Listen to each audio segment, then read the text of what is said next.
Series শুরুর আগে থেকে বিষয়টা স্পষ্ট করেছিল বিসিসিআই। পিঠের ইনজুরিতে ভোগা জসপ্রীত বুমরাহ ইংল্যান্ডের বিপক্ষে খেলবেন যে কোনো 3 টেস্ট। সেই কোটা শেষ হয়ে গেলেও ভারত কোচ গৌতম গম্ভীর ইঙ্গিত দিয়েছিলেন সিরিজের শেষ টেস্টে হয়তোবা দেখা যাবে বুমরাকে। তবে এবার সেই সিদ্ধান্ত থেকে ঘুরে দাঁড়ালো Bharat team management.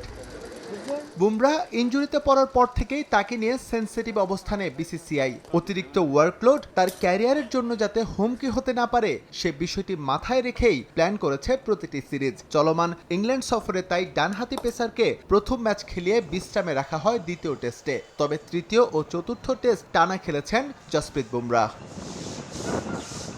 Tendulkar Anderson সিরিজে এই মুহূর্তে 2-1 লিড ইংল্যান্ডের। সিরিজ না হারাতে চাইলে শেষ ম্যাচে জয়ের বিকল্প নেই ভারতের জন্য। তারপরও কোনো ঝুঁকি নিতে চাইছে না সফরকারীরা। বিসিসিআইয়ের এক সূত্র নিশ্চিত করেছে ওভাল টেস্টে বুমরাহকে খেলানোর সিদ্ধান্ত থেকে সরে এসেছে টিম ম্যানেজমেন্ট। এর আগে ম্যানচেস্টার টেস্টে মাত্র 1 ইনিংস বল করায় ওভালে তার খেলার বিষয়ে আশাবাদী ছিলেন গম্ভীর।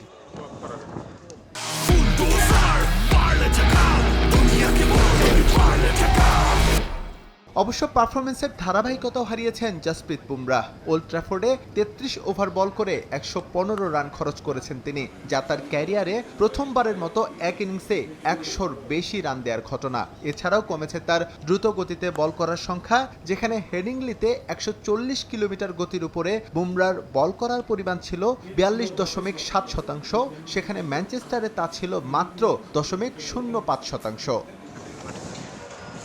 এদিকে বুমরাহর পরিবর্তে সিরিজের শেষ টেস্টে ভারত দলের জায়গা হবে আকাশদ্বীপের। টিম ম্যানেজমেন্ট দিয়ে রেখেছে এমনই আভাস। চোটের কারণে চতুর্থ টেস্টে মাঠে নামেননি তিনি, তবে ফিরেছেন অনুশীলনে। দ্বিতীয় টেস্টে 2 ইনিংস মিলিয়ে আকাশদ্বীপ 10 উইকেট শিকার করলেও নিষ্প্রভ ছিলেন লর্ডসে। তবে ওভালে তিনি আবারও পুরনো রূপে ফিরবেন বলে প্রত্যাশা টিম ম্যানেজমেন্টের।